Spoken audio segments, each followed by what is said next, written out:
जाके हम लोग क्या ये चीज में अपना करियर बनाएंगे नहीं बनाएंगे, हमें ये सब चीजें समझ में आएंगी क्या, इस वाली फील्ड में जॉब मिल जाएगी, we are not working towards our dream, who else will. अभी मैं मेहनत नहीं कर रही उस चीज के ऊपर, फिर मैं फ्यूचर में जाके बोलूं यार मेरी हेल्थ खराब थी इसलिए मैंने ये नहीं कर पाई, या मैं नाइट शिफ्ट करती थी, यार कैसे कुछ भी हो पाएगा, या मैं ये सब चीजें बैगेज नहीं लेना चाहती बाद में जाके अपने आप को ये सब फालतू की कहानियां सुनाते बैठूं कि यार ऐसा क्यों। मेरी हेल्थ बिल्कुल सही नहीं है, मैं सीएफए लेवल 2 लिखने वाली थी अभी नवंबर में, और इन सब चीजों के वजह से मेरी हेल्थ इतनी ज्यादा डाउन हो गई थी नाइट शिफ्ट कर करके कि मेरे से हो ही नहीं पा रहा था। और मेरे को डॉक्टर ने भी सीधा बोल दिया था कि अभी आप स्ट्रेस बिल्कुल मत लीजिए, और आपको पता है सीएफए का एग्जाम मतलब ही एक स्ट्रेस रहता है, तो obviously I couldn't give it. तो यार मैं कल ही सोच रही थी कि यार मैं अपने वीकेंड्स पे भी सिर्फ पढ़ाई कर रही होती हूँ और बाकी 5 दिन मैं काम कर रही होती हूँ ऑफिस का। कर क्या रही हूँ अपनी लाइफ के साथ? कोई एंटरटेनमेंट नहीं है, कुछ नहीं है। ये पता नहीं कौन कौन से कॉन्सेप्ट्स लेके बैठ जाती हूँ, WACC ये होता है, NPV ये होता है, TMV ये होता है। मतलब क्यों यार, क्यों जरूरत है इन सब चीजों की? अच्छा खासा तो चल रहा है, सब बढ़िया जॉब है, बढ़िया सब है, फिर क्यों मैं इतनी मेहनत करूं? क्यों करना चाहिए? ऐसे ऐसे थॉट्स मुझे इतने ज्यादा आ रहे हैं ना आजकल। But all I think is यार, अगर मैंने अभी इन सब चीजों के बारे में सोचा और एंजॉय करने पे ज्यादा फोकस किया rather than working on my dream, like my dream is to become an ERA, right, equity research analyst, जिसके लिए हम लोग काफी सारे बेबी स्टेप्स ऑलरेडी लेना शुरू कर चुके हैं। हमने हमारा CFA लेवल 1 क्लियर कर लिया है और हम लोगों ने हमारा इक्विटी रिसर्च चैलेंज शुरू कर दिया है, जिसमें भी हम लोग ऑलमोस्ट लाइक आज 27 या 28 डे पे हैं। तो यार मतलब हम जब इतना आगे आ ही गए हैं तो ऐसे थॉट्स क्यों आ रहे हैं? ये चीज मुझे बहुत परेशान कर रही थी, you know. But then all I realized is कि यार ऐसे थॉट्स आना बहुत ज्यादा नॉर्मल है, दैट्स ऑलराइट। क्योंकि यार अभी ऐसा पॉइंट आ जाता है ना कि आपको लगता है कि यार मेरी लाइफ में सिर्फ काम रह गया, पढ़ाई रह गई है, काम रह गया, पढ़ाई रह गई है, तो इसके अलावा क्या। बट अगर मैं फ्यूचर में जाके रिग्रेट करूंगी कि मैं अपने कंफर्ट जोन में रहना चाहती थी जस्ट बिकॉज मेरा काम अच्छा चल रहा था, जस्ट बिकॉज मेरे को पैसे ठीक ठाक मिल रहे हैं, जस्ट बिकॉज सब कुछ ठीक ठाक है, और मैं गिव अप कर दूं उस वाली ड्रीम के ऊपर जो मेरी ड्रीम है, जस्ट बिकॉज मैं अपने कंफर्ट जोन में रहना चाहती हूँ, क्यों यार? मतलब कि ठीक है यार, मैं समझ रही हूँ कि कभी कभी ऐसे थॉट्स मुझे क्या आपको भी आते होंगे, राइट? इसलिए मैं ये वाली चीज आज ब्रिंग इन कर रही हूँ कि यार हम लोगों को एटलीस्ट रिग्रेट नहीं होना चाहिए फ्यूचर में जाके कि मैं जस्ट बिकॉज ये चीज कर सकती थी इन सब सिचुएशंस की वजह से नहीं किया। बिकॉज यार वो वाली सिचुएशंस आपको आज तो बहुत ज्यादा बड़ी लग रही होती हैं, लाइक मेरी हेल्थ बिल्कुल सही नहीं है, मैं CFA लेवल 2 लिखने वाली थी अभी नवंबर में, और इन सब चीजों के वजह से मेरी हेल्थ इतनी ज्यादा डाउन हो गई थी नाइट शिफ्ट कर करके कि मेरे से हो ही नहीं पा रहा था। और मेरे को डॉक्टर ने भी सीधा बोल दिया था कि अभी आप स्ट्रेस बिल्कुल मत लीजिए, और आपको पता है CFA का एग्जाम मतलब ही एक स्ट्रेस रहता है, तो obviously I couldn't give it. तो मेरे को बहुत सारे थॉट्स आ रहे थे कि यार मैं कर क्या रही हूँ, क्यों कर रही हूँ ये सब, जरूरत क्या है इन सब चीजों की। बस एक ही चीज फिर याद आती है यार, एक ड्रीम है छोटा सा कि इक्विटी रिसर्च एनालिस्ट बनेंगे, सीखेंगे कि स्टॉक्स कैसे एनालाइज किए जाते हैं, ये वाला स्टॉक क्यों पिक किया जा रहा है, ऐसी कौन सी फंडामेंटल एनालिसिस इसके पीछे लगाई गई है, कौन सी वैल्यूएशन टेक्निक लगाई गई है।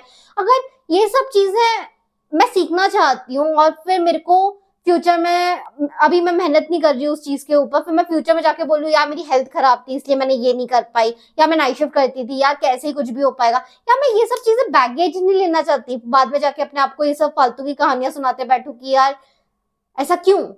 अभी मेरे पास टाइम है, अभी मेरे पास एनर्जी है, एटलीस्ट जितना टाइम मिलता है उसमें थोड़ा बहुत पढ़ाई कर लो, और फिर मैं आप लोगों के लिए भी वीडियोस बनाती हूँ सो दैट हम लोग जो भी एटलीस्ट इक्विटी रिसर्च एनालिस्ट बनना चाहते हैं उन लोगों को हेल्प हो एटलीस्ट इन वीडियोस से। That is my main concern.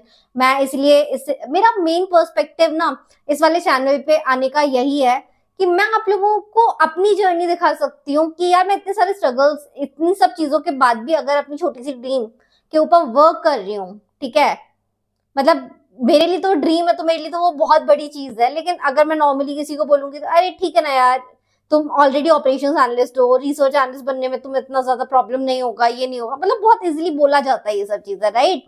But you know the challenges which goes in behind, right? चलो गाइस, बहुत हो गया इन सब चीजों के बारे में बातचीत। खैर मेरा बस पर्सपेक्टिव आप लोगों को ये सब बताने का यही है कि यार हम लोगों को हमारे ड्रीम्स पे वर्क करना ही पड़ेगा। आई नो हो सकता है सिचुएशंस जैसे मेरे साथ अभी अच्छी नहीं चल रही, आपके साथ भी अच्छी नहीं चल रही होंगी, पढ़ाई करने का बिल्कुल मन नहीं कर रहा होगा, क्योंकि आप पढ़ने का मन नहीं करता है इतनी जल्दी। एक बहुत ज्यादा ना आपको इम्पॉर्टेंट या फिर एक बहुत ज्यादा आपका बड़ा गोल होना चाहिए जो आपके माइंड में बहुत ज्यादा क्लियर है, I want to do this and ये चीज इसी चीज के बाद पॉसिबल हो पाएगी, मुझे सब चीजें सीखनी ही पड़ेंगी। तो ये वाली चीज है यार पढ़ने का। मैं भी कभी कभी बहुत ज्यादा परेशान हो जाती हूँ कि यार मैं कर क्या रही हूँ, क्यों कर रही हूँ, करना चाहिए नहीं करना चाहिए, आराम से मस्त अच्छी जॉब लग गई है, अच्छे से थोड़ा रेस्ट करो, अच्छे से पढ़ाई करो, मतलब बहुत कुछ माइंड में आता है यार। और ये सब मेरे साथ नहीं, सिर्फ आपके साथ भी होता होगा कि यार, क्योंकि मेरे साथ दिक्कत क्या है, मेरे को ऑलरेडी 5 years ऑफ एक्सपीरियंस हो चुका है, अब मेरे को शिफ्ट भी करना है इस रिसर्च रोल के अंडर, तो मेरे को बहुत ज्यादा लेट भी हो चुका है एक तरह से, सच्ची बताऊं तो let in the way like ठीक है यार हम लोग अर्ली 20s में है, that's fine, but it doesn't mean ना कि आप बहुत ज्यादा, क्योंकि यार जो भी फ्रेश टैलेंट आएंगे वो सब ऑलरेडी इन सब चीजों की स्किल्स लेके आएंगे। ऑलरेडी इक्विटी रिसर्च एनालिस्ट के लिए अगर आपको हायर किया जाएगा तो वो लोग CFA ऑलरेडी जिनका लेवल 2 लेवल 3 कंप्लीटेड उनको प्रेफरेंस जरूर मिलेगी। तो यार अब आप स्टैंड आउट कैसे कर सकते हो, ऑब्वियसली अब आप उस लेवल की नॉलेज रखोगे तभी ना। मेरे को ये वाली चीज रियलाइज हुई कि यार मैं CFA लेवल 2 नहीं दे पाऊंगी मेरी हेल्थ की वजह से, तब मुझे फाइनली रियलाइज हुआ कि यार क्यों ना मैं मेन स्किल्स जो भी इक्विटी रिसर्च एनालिस्ट बनने की होती है मैं उसके ऊपर ही फोकस करूं और फिर उसके बाद जॉब ट्राई करूं इस वाली फील्ड में जो कि मेरी ड्रीम जॉब है। That would make much more sense rather than सिर्फ मैं CFA लेवल 2 CFA लेवल 2 के पीछे भागती बैठूं at this point in time wherein मैं दे भी नहीं पाऊंगी, क्योंकि मेरे लिए पॉसिबल ही नहीं है। नाइट शिफ्ट ने मेरी हेल्थ पे बहुत ज्यादा इम्पैक्ट डाल दिया जो कि मैंने एक्सपेक्ट नहीं किया था कि ऐसा होगा, बट हुआ। तो चलो गाइज आज की वीडियो में मैं और कुछ स्पेसिफिकली आगे के टॉपिक डिस्कस नहीं करना चाहती थी। आज मैं आपको बस थोड़ा सा मोटिवेट करना चाहती थी कि यार हम लोगों को हमारे ड्रीम की तरफ वर्क करना ही करना पड़ेगा। If we are not working towards our dream who else will. तो मेरे को यही रियलाइज हो रहा था कि चलो ठीक है यार जैसी भी चीजें हैं अब इसमें ही हम अपना बेस्ट करने की कोशिश करते हैं। मैं मेरी शिफ्ट का कुछ नहीं कर सकती, मेरे को जितना टाइम मिल रहा है मैं उसी को ही इफेक्टिवली यूज कर सकती हूँ। तो let's try to do that. और आपको इस वीडियोस में क्या अच्छा लग रहा है और क्या आप चाहते हो मैं चेंजेस करूं तो just let me know guys. So tomorrow we will start with the CAGR WACC concept. This was just more like a personal opinion video which I wanted to make in order to let you know कि हम सब same boat में हैं। It's just not about you कि आप ऐसा feel कर रहे हो यार, हर किसी को कुछ ना कुछ फील हो ही रहा है, ठीक है।